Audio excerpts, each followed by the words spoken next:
Même moi, je m'entends, alors j'imagine que vous devez m'entendre. Est-ce qu'il y a un deuxième moi ? 1, 2, 1, 2. Ça va aller mieux. Ok. Ou alors c'est que je sors dans les retours, je sais pas. En tout cas, c'est une sensation assez bizarre, mais ça va, c'est pas terrible. Je vais meubler jusqu'à ce que Jean arrive à régler. Bon, en tout cas, moi je suis très heureux d'être là ce matin et de partager ce message avec vous. Ah, ça va mieux. Merci Jean, tu es génial. Quand on prépare un message, on se demande toujours si on est inspiré, pas bien inspiré. Et Laurent, je te remercie pour ta prière. Tu dis voilà, quelqu'un s'est levé. Mais le message, c'est pas moi qui l'ai préparé, c'est Dieu. Comment savoir si c'est vraiment Dieu ? Je vais vous dire, je ne sais pas si vous avez été encouragé par le début du culte, mais moi, beaucoup. C'était pas mal déjà, c'était même très bien, mais moi j'ai été encouragé plus que vous encore. En tout cas, vous avez peut-être été encouragé aussi, plus que moi, dans d'autres aspects, mais au cours de ce culte, Laetitia a commencé en disant allons à la source de vie, enfin quelque chose d'histoire de source, de fleuve, etc. Je me suis dit, tiens, ça me rappelle quelque chose. Puis un peu plus tard, Marie-Flore a lu un passage. Vous avez tous reconnu Ésaïe 40. C'est ça. Vous aviez tous reconnu Ésaïe 40. En tout cas, moi je l'avais reconnu parce que ça fait partie des passages que je vais vous lire ce matin. Et je me suis dit, tiens Seigneur, si j'avais un doute, tu es en train de me répondre. Juste exactement les versets qu'elle a lus. Alors c'est pas ces versets-là qui m'ont inspiré le message que je vais partager avec vous, mais en préparant ce message, à un moment donné, je me suis dit, tiens, il y a un passage qui fait écho, qui mériterait qu'on le lise, et c'était ce passage d'Ésaïe 40. J'ai même hésité à le lire, parce que je me disais, c'est long. Ça fait 2 jours que je l'ai sur le cœur de le lire. Ah. Comme quoi, il y a un seul et même esprit derrière tout ça qui inspire. Et si vous n'y croyez pas, je trouve que ça fait quand même beaucoup de coïncidences pour seulement 1 heure de notre temps ce matin. Vraiment beaucoup de coïncidences en une seule heure. Alors le message de ce matin m'a été inspiré par un passage très court et qui contient une promesse énorme, immense. C'est un passage de l'évangile de Jean qui se situe au chapitre 7 de l'évangile de Jean. Et plus particulièrement ce verset, « Si quelqu'un a soif, qu'il vienne à moi, et que celui qui croit en moi boive, car comme le dit l'Écriture, des fleuves d'eau vive jailliront de lui. » Et en préparant ce message, j'ai demandé à Dieu de me donner un message concret, un message qu'on puisse mettre en pratique. Pas un message théorique, abstrait, intéressant mais un peu lointain. Et je dois reconnaître qu'avec le début du culte, je me suis dit, ah tiens, même si j'avais un doute, on se dit toujours le message que j'ai préparé, est-ce que c'est trop des concepts de la théorie ? Là au moins il y a eu quelques signaux assez forts pour dire t'inquiète pas, ce message-là c'est celui qui vient de moi et t'as préparé de ton côté, mais moi j'ai préparé d'autres choses. Et regarde, il y a d'autres bouches qui parlent et qui apportent finalement le message que le Seigneur veut apporter ce matin. Voilà, donc j'ai demandé un message qui me transforme et qui vous transforme.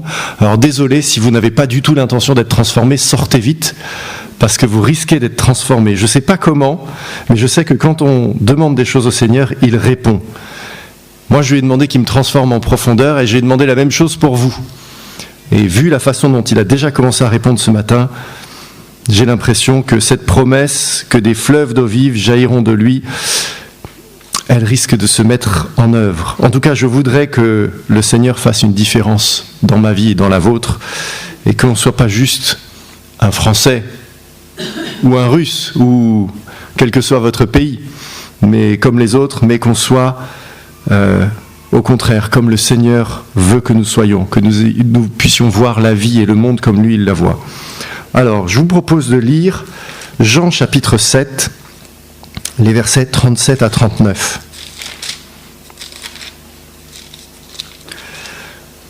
Le dernier jour de la fête, le jour le plus solennel, Jésus se tint devant la foule et lança à pleine voix : « Si quelqu'un a soif, qu'il vienne à moi, et que celui qui croit en moi boive.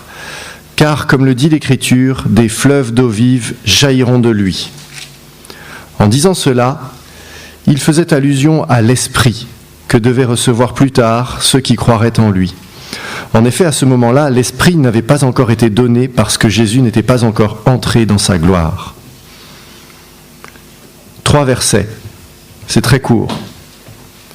Mais c'est quand même, voilà, ça peut dire beaucoup de choses. Alors, la première question que ces 3 versets soulèvent, c'est si quelqu'un a soif. Est-ce que vous avez soif ? Oui. Est-ce que vous avez envie de connaître le plan de Dieu pour votre vie ? Parce que c'est ça, soif. C'est pas juste boire. Il y avait du café sur le bar en entrant. Si certains sont venus jusque dans cette salle en ayant juste soif, c'est que vous avez manqué le café. Non, là, c'est soif de connaître le plan de Dieu pour votre vie. Et pas votre vie dans 10 ans, 20 ans ou 30 ans. Le plan de Dieu pour vous, pour nous, pour moi, maintenant. Aujourd'hui, demain, pour la semaine, les mois qui viennent, l'année qui vient peut-être, mais pas un plan lointain, théorique, non. Le plan de Dieu pour maintenant. Et vous savez quoi ? Dieu a un plan et des projets pour chacun de nous. Évidemment, vous le savez. La question que nous devons nous poser à la lecture de ces 3 versets, c'est voulons-nous entrer dans ces plans, dans ce plan ? Vous le voulez ? Oui. Attention, transformation en vue. Il y a un verset qu'on connaît pour beaucoup par cœur, Jérémie 29, verset 11. « Car je connais, moi, les projets que j'ai formés sur vous, dit l'Éternel, projets de paix et non de malheur, pour vous donner un avenir et de l'espérance. » Super, on en veut tous. C'est un beau verset, n'est-ce pas ? Une belle promesse. C'est vrai que c'est une belle source d'encouragement. Ce qu'on rappelle moins, c'est dans quel contexte ça a été écrit. Certains d'entre vous le savent peut-être. Donc ce verset est tiré du livre du prophète Jérémie, chapitre 29. On va dire que c'est quand même plutôt sur la fin. Et à cette période-là, pendant tout le ministère de Jérémie d'ailleurs, le royaume d'Israël s'est trouvé en guerre. Enfin le royaume de Juda, puisqu'il ne restait plus que la partie sud d'Israël. Et au moment où ce texte est écrit, au moment où cette promesse est donnée, la guerre a été perdue par Israël. Jérusalem a été rasée. Tous les dirigeants et une grande partie du peuple ont été déportés vers Babylone à plusieurs milliers de kilomètres de là.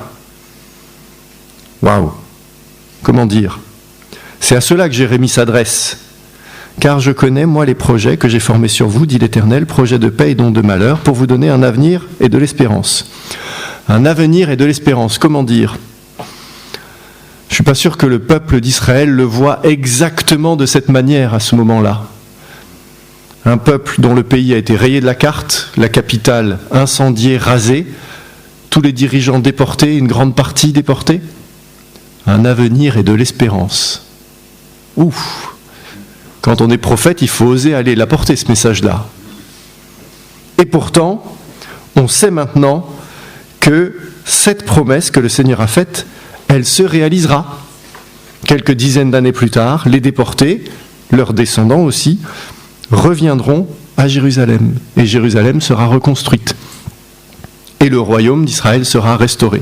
Alors il y aura toujours des hauts et des bas, comme dans toutes les vies, il y aura toujours des épreuves, il y aura toujours des difficultés, mais il n'empêche que cette promesse-là qui paraissait inconcevable au moment où Jérémie l'écrit au peuple qui est parti en exil, elle s'est réalisée. Donc quand Dieu dit « j'ai des projets pour vous et ces projets sont des projets de paix et non de malheur », c'est vrai. Et quelle que soit notre situation, votre situation, je ne pense pas que vous puissiez être dans une situation pire que quelqu'un dont le pays a été rasé, la capitale, enfin le pays détruit, supprimé, n'existe plus, la capitale rasée, et toute la famille, les amis, l'élite, les dirigeants, tout ce que vous voudrez, déportés. Ça, je ne connais pas de situation pire que ça. Voilà le Dieu que nous avons et qui nous donne des promesses. Alors vous avez soif de connaître ses plans ? Oui, moi j'ai soif en tout cas. Soif du plan de Dieu pour moi, pour cette église, pour cette ville, pour le pays même. Allez, on ne s'arrête pas pour la terre entière. Le deuxième point de ces 3 petits versets que j'ai lus, c'est « Si quelqu'un a soif, qu'il vienne à moi, et celui qui croit en moi. » Alors là, qu'il boive. Dans une autre traduction, celui qui met sa foi en moi. Comme le dit l'Écriture, des fleuves d'eau vive couleront de son sein. Et c'est pas la première fois que Jésus dit ça. Déjà, Jean 6, 35, il a dit « Celui qui croit en moi n'aura plus jamais soif. Celui qui croit en moi ou celui qui met sa foi en moi. » Cela semble être la clé. Qu'est-ce que ça veut dire mettre sa foi en Jésus ? Oui, c'est vrai, on dit tout le temps « je crois en Jésus » ou « je mets ma foi en Jésus ». Mais qu'est-ce que ça veut dire ? Alors là, je suis allé voir dans la lettre aux Hébreux. Hébreux chapitre 11. C'est une remarquable explication de la foi, avec des exemples. Moi, je ne vais pas lire tout le chapitre 11, mais vous pouvez lire tout le chapitre 11. Vous avez tous les exemples d'hommes de foi dans la Bible, ce qu'ils ont vécu, ce que ça a eu comme effet sur eux, même sur leur famille, sur leur environnement. Je vais lire juste le début de ce chapitre. La foi est une façon de posséder ce qu'on espère. C'est un moyen d'être sûr des réalités qu'on ne voit pas. C'est parce qu'ils ont eu cette foi que les hommes des temps passés ont été approuvés par Dieu.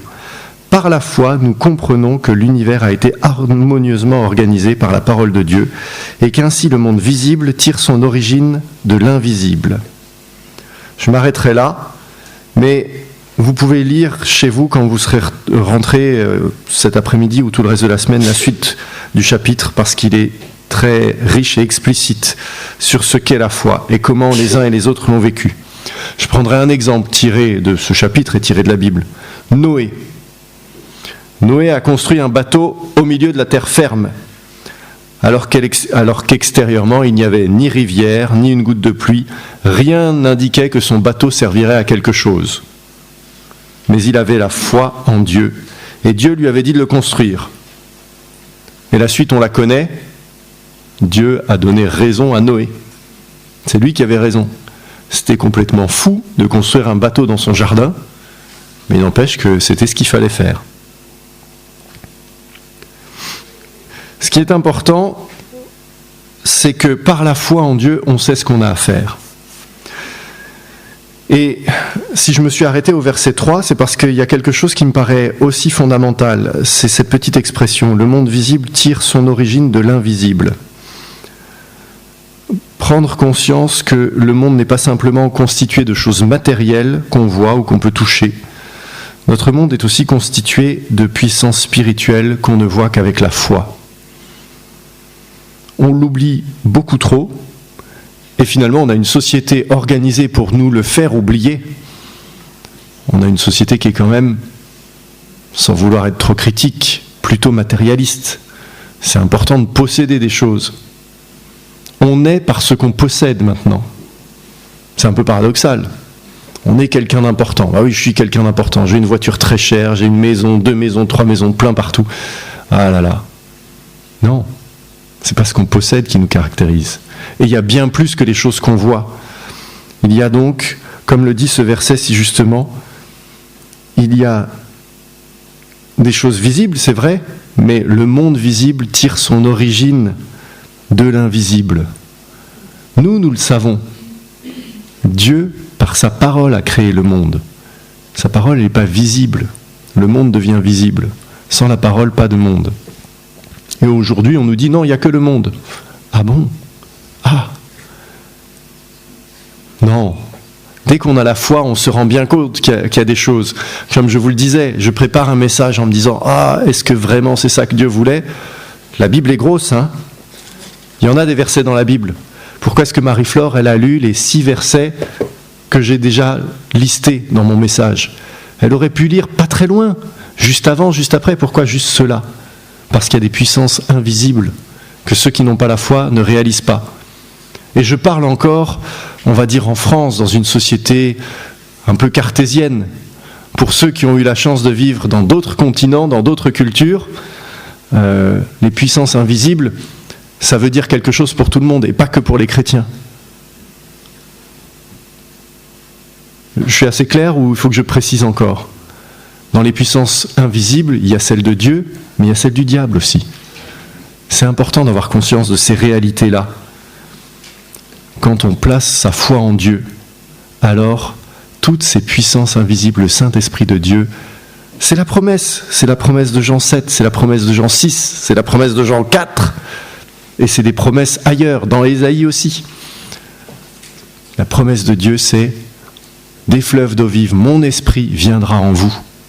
Cette puissance invisible que seuls ceux qui ont la foi voient, ou peuvent sentir, puisque ça ne se voit pas. Alors des fleuves d'eau vive, comme je le disais, ce n'est pas la première fois que Jésus en parle. Il y avait Jean 6 et il y a la femme samaritaine. Vous savez que j'ai beaucoup d'affection pour cet épisode, cette rencontre entre Jésus et la femme samaritaine. Dans Jean 4, voilà, qu'est-ce qu'il lui dit? Il lui dit la même chose. Ah, si tu buvais de l'eau que moi je peux te donner, alors tu n'aurais plus jamais soif. Et là, il lui répond, bah t'es bien drôle toi, c'est moi qui ai la cruche pour puiser, comment tu vas faire? C'est pas de ça dont je te parle, lui dit Jésus. C'est de l'esprit. Et après, elle comprend. Encore une fois, elle comprend, parce qu'elle lui dit, va chercher ton mari. Ah, j'en ai pas. T'as raison de dire que t'en as pas, parce que celui avec lequel tu vis n'est pas ton mari et t'en as eu 5 avant. Comment il sait? À la limite, il aurait pu bluffer. Ouais, c'est pas ton mari, t'en as eu un autre avant, mais 5. Vous oseriez bluffer en face d'une inconnue et dire, toi, t'as déjà eu 5 maris. C'est quand même pas courant, quelqu'un qui a eu 5 maris. C'est parce que Jésus savait. Il n'a pas dit ça au hasard, il le savait. Alors j'en reviens à mes eaux vives. Dans la région où j'ai grandi, il y a 2 villages distants d'une vingtaine de kilomètres. Un qui s'appelle Aigues-Mortes, et l'autre qui s'appelle Aigues-Vives. C'est vrai, hein, c'est pas une histoire, c'est vrai. 2 villages distants d'une vingtaine de kilomètres. Aigues-Mortes, certains d'entre vous connaissent peut-être. C'est un village très connu. Il est très joli d'ailleurs. Il y a des remparts qui datent du Moyen-Âge.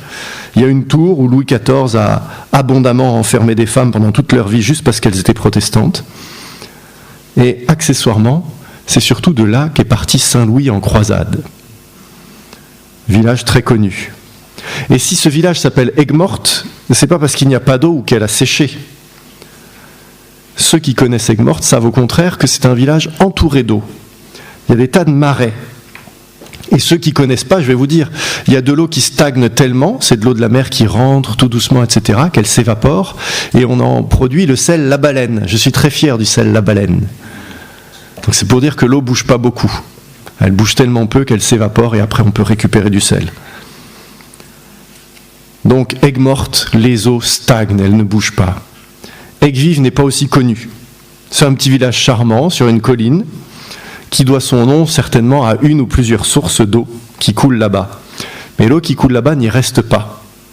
Elle ruisselle et elle va irriguer la vallée. Elle l'irrigue bien, c'est la vallée où j'ai grandi. Qu'est-ce que vous voulez pour votre vie? Des eaux qui bougent, qui se renouvellent sans cesse, ou des eaux qui stagnent? Dans Jean 4, 14, à la Samaritaine, Jésus lui dit « Mais celui qui boira de l'eau que je lui donnerai n'aura jamais soif. » L'eau que Jésus donne, c'est l'eau vive, celle qui se renouvelle sans cesse. Ce n'est pas simplement de l'eau, c'est une source de vie pour tous les aspects de la vie, que ce soit sur le plan physique ou psychique. Et là, Ésaïe 40. Vous vous souvenez encore ou il faut relire le texte? Je vais relire. Peut-être que je ne devrais pas, après tout. Le Seigneur l'a déjà lu dans le culte.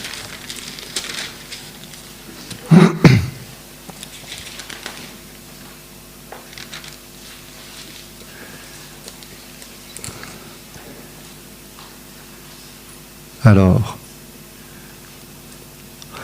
pourquoi donc, Jacob, parlerais-tu ainsi?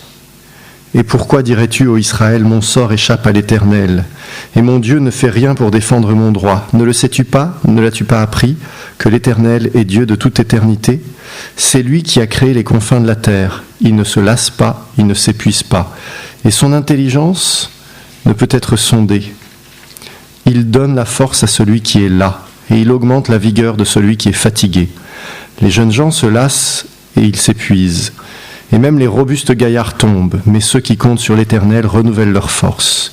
Ils prennent leur envol comme de jeunes aigles. Sans se lasser, ils courent, ils marchent en avant et ne s'épuisent pas. C'est ça le renouvellement qui vient de Dieu, de l'Esprit de Dieu. Vous avez déjà couru ? Oui. Courir sans s'épuiser, ça en ferait rêver plus d'un.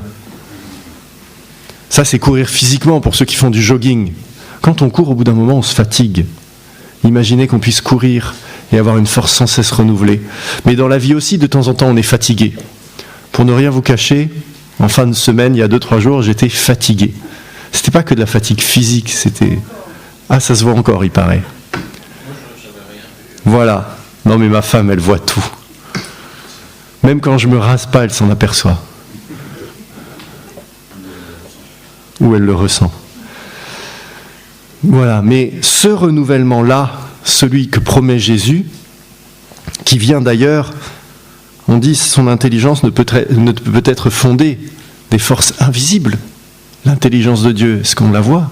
Non, on la voit que par la foi. Et donc, il promet le renouvellement à celui qui est là, à celui qui, que ce soit physiquement ou psychiquement, est usé. Le Seigneur le renouvelle. Et cette promesse, elle est valable pour chacun de nous, quel que soit notre état. Dieu veut nous donner son eau vive et que nous portions du fruit.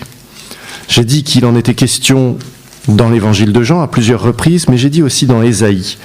Et je vais vous lire encore 2 ou 3 petits versets du livre d'Ésaïe. Ésaïe 44, à partir du verset 3. « Je répandrai des eaux sur le sol altéré, j'en ferai ruisseler sur une terre aride.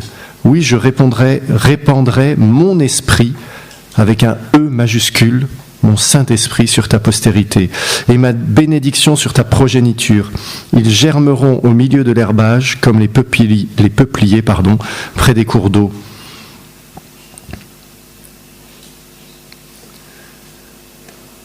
C'est la promesse de Dieu pour nous. Ce qu'il veut, et ces versets d'Ésaïe sont tout à fait clairs, c'est que son Saint-Esprit, que Dieu veut nous donner, c'est son Saint-Esprit pour que nous portions du fruit.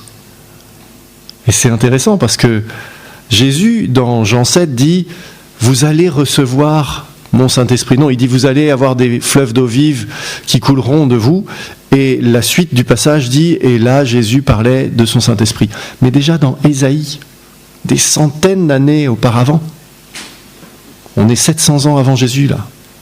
Déjà, c'est écrit « Je répandrai mon esprit sur ta postérité ». 700 ans avant, il l'a promis.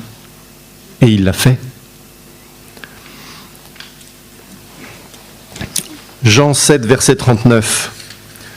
En disant cela, Jésus faisait allusion à l'Esprit Saint que devaient recevoir plus tard ceux qui croiraient en lui. Le texte biblique est donc extrêmement clair. Cette vie, ces fleuves d'eau vive, c'est l'action du Saint-Esprit dans la vie de ceux qui croient en Jésus. Et au moment où Ésaïe a écrit sa prophétie, comme au moment où Jésus dit ce qu'il dit à la fête, le Saint-Esprit n'a pas encore été envoyé. Mais nous savons par la suite qu'après la mort et la résurrection de Jésus, au moment de la Pentecôte, le Saint-Esprit a été envoyé sur les premiers chrétiens. Et là, qu'est-ce qui se passe ? Qu'est-ce qui se passe à la Pentecôte ? Des choses étonnantes. On en a le récit dans le chapitre 2 des Actes des Apôtres. Et vous le lirez. Après Hébreux 11, vous lirez Acte 2 cette semaine. Les disciples se mettent tous à parler dans les langues des pèlerins qui sont venus du monde entier à Jérusalem, de sorte que ceux qui entendent, alors, ils pensent qu'ils sont soûls. C'est le matin, 9h du matin, mais ils pensent qu'ils sont soûls. Sauf peut-être les étrangers, qui doivent reconnaître leur langue. En tout cas, les habitants de Jérusalem et de la Judée, eux, ils pensent qu'ils ont affaire à des gens qui ont trop bu. Et Pierre, vous vous souvenez de Pierre ? Tout le monde connaît Pierre. Pierre, oui, sur cette pierre, je bâtirai mon église, etc. Le chef de l'église. Mais là, on est à la Pentecôte, 40 jours après les fêtes de Pâques. Qu'est-ce qui s'est passé au moment des fêtes de Pâques pour Pierre ? Dans la nuit au cours de laquelle Jésus a été condamné, il se tenait dans la cour du palais du grand prêtre et il a renié Jésus. Il a dit qu'il ne le connaissait pas. Pas une fois, 3 fois. C'est-à-dire qu'il était là, devant quelques personnes, et on lui dit, mais toi, t'es avec eux, toi tu connais ? Non, moi pas. Non, pas moi. Je connais pas. Et je veux pas l'accabler parce que je pense, en tout cas, pour ce qui me concerne, qu'à sa place, j'aurais pas fait mieux. Et la plupart d'entre nous n'auraient pas fait mieux. C'est pas évident quand même. Hein. Il était dans la gueule du loup, arrive à dire, moi, j'étais avec lui, je pense qu'il a raison. Non. Je pense qu'on aurait fait pareil. Par contre, 40 jours plus tard, c'est le même. Et là, il va prendre la parole d'une voix forte devant une foule de plusieurs milliers de personnes et il leur explique ce qui se passe. Voilà pourquoi les gens parlent comme ça. Voilà ce qui s'est passé. La crucifixion, etc. Mais moi, je fais une remarque. Ceux à qui il s'adresse, c'est les mêmes que 40 jours plus tôt. Hein. La population de Jérusalem, elle n'a pas été enlevée et remplacée par d'autres gens neutres qui sont prêts à entendre un nouveau discours. C'est les mêmes que ceux qui, 40 jours plus tôt, disaient à Pilate « Crucifie-le, crucifie-le » Le gouverneur qui leur disait « Oh, attendez, il ne laissait pas parler, crucifie-le » Le chef romain, il ne laissait pas parler le chef romain. Et là, Pierre, pas de problème, allez, moi je vais aller leur parler. Je ne sais pas si à sa place, avec mon esprit cartésien, je serais allé dire, vous savez, là, celui où vous avez hurlé qu'il fallait le crucifier, vous l'avez crucifié, vous avez eu tort. Hein. C'est peut-être pas le moment. Sauf qu'entre deux, il y a eu le Saint-Esprit. Et qu'au moment où Pierre parle, il est rempli du Saint-Esprit. C'est ça, toute la différence. Et c'est ça, quand on dit les fleuves d'eau vive, le Saint-Esprit va vous transformer. C'est le même. En 40 jours, il est passé de « Oula, je me fais tout petit. Non, je ne connais pas. Si, je t'ai vu. » Dans ceux qui lui ont dit, dans les 3 fois où il renie, il y en a un quand même, c'était un cousin de celui à qui il avait tranché l'oreille. Il se souvenait quand même qu'il avait coupé l'oreille d'un gars. Non, c'est pas moi. Bah, quand même, je te reconnais, t'as coupé l'oreille de mon cousin. C'est toi. Il a que 2 oreilles et il n'y en a qu'une qui a été coupée, hein, donc je sais, c'est toi. Bref, tout ça pour dire que Pierre a été complètement transformé. Et il est devenu un des piliers de l'Église. Et là, il tient un discours, il ose dire les choses. Et ce discours-là, il est clair, il est structuré, il est argumenté. Si vous relisez Acte 2, il cite Joël, un long passage, le prophète Joël. Il cite les psaumes, un long passage. Il a dû passer du temps à le préparer. Moi, je sais combien de temps j'ai passé à préparer cette prédication.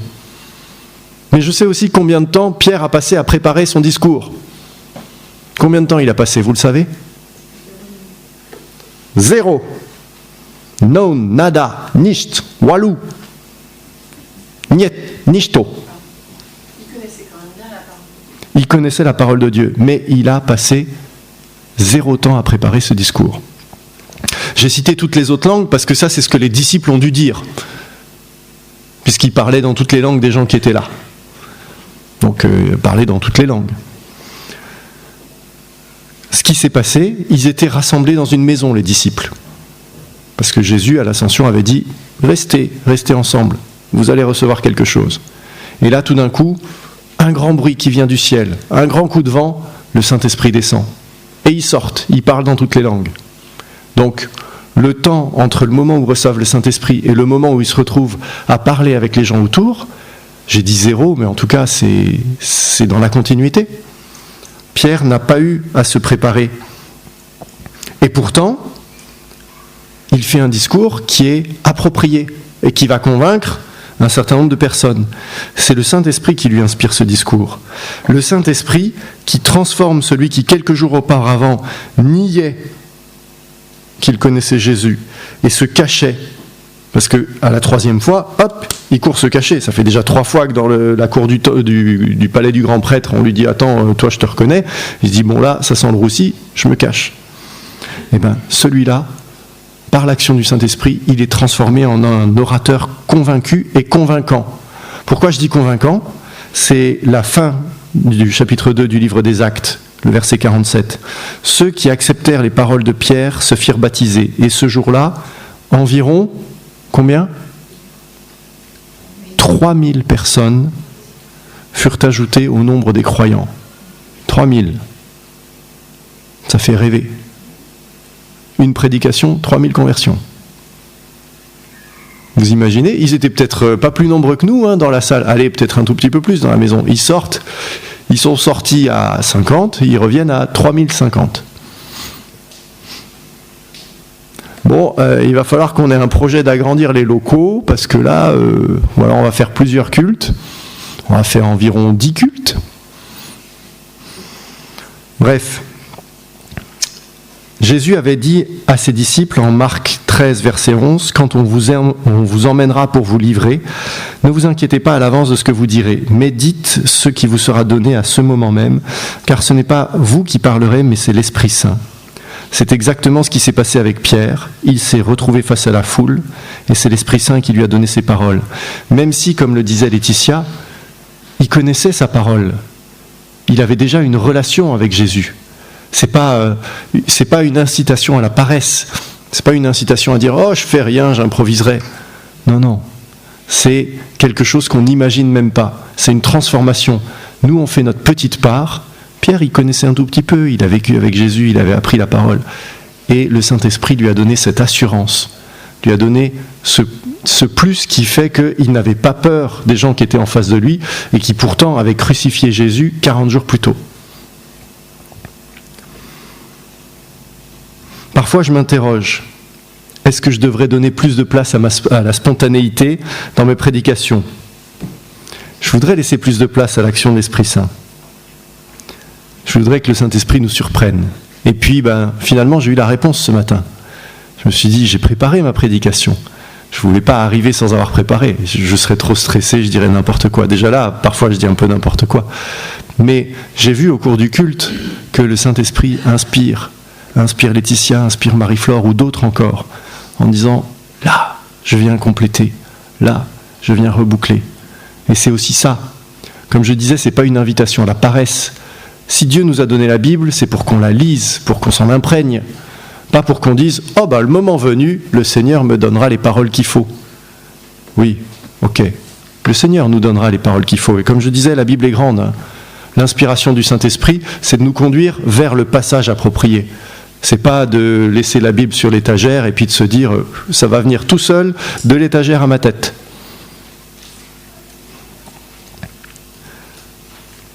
En tout cas, j'aurais personnellement l'impression de manquer de sérieux si je passais pas un peu du temps à me mettre à l'écoute de Dieu et à m'imprégner de sa parole. Et je crois que le Seigneur nous appelle aussi à faire preuve de sérieux. Mais il va au-delà de notre sérieux et de ce qu'on peut faire pour porter du fruit. Et c'est vrai que je m'interroge, parfois même je pleure devant le peu de fruits que je porte, ou même le peu de croissance de notre communauté. Je pleure aussi devant notre société qui perd toute notion de Dieu. Je disais, on est de plus en plus matérialiste, mais au-delà de ça, il y a un passage de la lettre de Paul aux Galates qui est assez intéressant sur les fruits de l'esprit. Alors on connaît les fruits de l'esprit, c'est amour, joie, paix, patience, bonté, bienveillance, fidélité, douceur, maîtrise de soi. Super, ça, on a tendance à bien le retenir. Juste avant, dans les versets qui précèdent, il y a entre guillemets ce que je peux appeler les fruits de la chair. C'est, d'ailleurs je vais peut-être le lire. Galates 5, verset 16.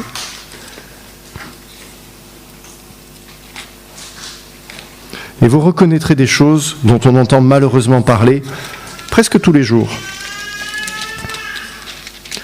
Galates 5, verset 16. Je vous dis ceci, laissez le Saint-Esprit diriger votre vie, et vous n'obéirez pas aux désirs qui animent l'homme livré à lui-même, ou qui animent la chair. Car ces désirs sont diamétralement opposés à ceux de l'Esprit, et l'Esprit a des désirs qui sont opposés à ceux de la chair. Les deux sont opposés l'un à l'autre. C'est pourquoi vous ne pouvez pas être votre propre maître, mais si vous êtes conduit par l'Esprit, vous n'êtes plus sous le régime de la loi. Tout le monde voit bien ce qui procède de la chair, l'immoralité, les pratiques dégradantes, la débauche, l'adoration des idoles, la magie, les haines, les querelles, la jalousie, les accès de colère, les rivalités, les dissensions, les divisions, l'envie, l'ivrognerie, les orgies et autres choses de ce genre. Je ne puis que répéter ce que j'ai déjà déclaré à ce sujet. Ceux qui commettent de telles actions n'auront aucune part à l'héritage du royaume de Dieu. Mais le fruit de l'esprit, c'est l'amour, la joie, la paix, la patience, la bonté, la bienveillance, la fidélité, la douceur, la maîtrise de soi. La loi ne condamne pas de telles choses. Dans l'énumération de ce que j'ai appelé les fruits de la chair, il y a des choses dont on entend régulièrement parler. Inconduite sexuelle, impureté, hostilité, dispute, ambition personnelle, division, dissension. Tout cela, j'ai l'impression qu'on le voit tous les jours dans la société, dans les médias, dans les histoires même qu'on nous raconte à la télé ou autre. Parfois même dans l'Église, malheureusement. Quant au fruit de l'esprit, c'est l'amour, joie, paix, patience, bonté, bienveillance, fidélité, douceur, maîtrise de soi. Et pour être bien clair, mais j'ai l'impression de me répéter, c'est pas quelques-uns parmi toutes ces qualités ou parmi tous ces fruits. Lorsque le Saint-Esprit agit en nous, c'est toutes ces qualités ensemble qu'il génère en nous. Tout ça, pas juste un petit peu, tout ça. Alors, vous voulez faire plaisir à Dieu ? Priez pour que le Saint-Esprit vienne prendre toute la place et agisse dans ma vie, dans la vôtre, dans cette Église, et que tous ensemble, nous transformions la société comme les disciples à la Pentecôte. Vous voulez cela ? Moi, je le veux. Alors priez, pas simplement aujourd'hui, priez sans cesse, comme le dit la parole. Priez aujourd'hui, bien entendu, demain, les jours suivants, suppliez le Seigneur jusqu'à ce qu'il réponde à notre demande. Et si vous voulez bien, je vous invite à terminer par la prière.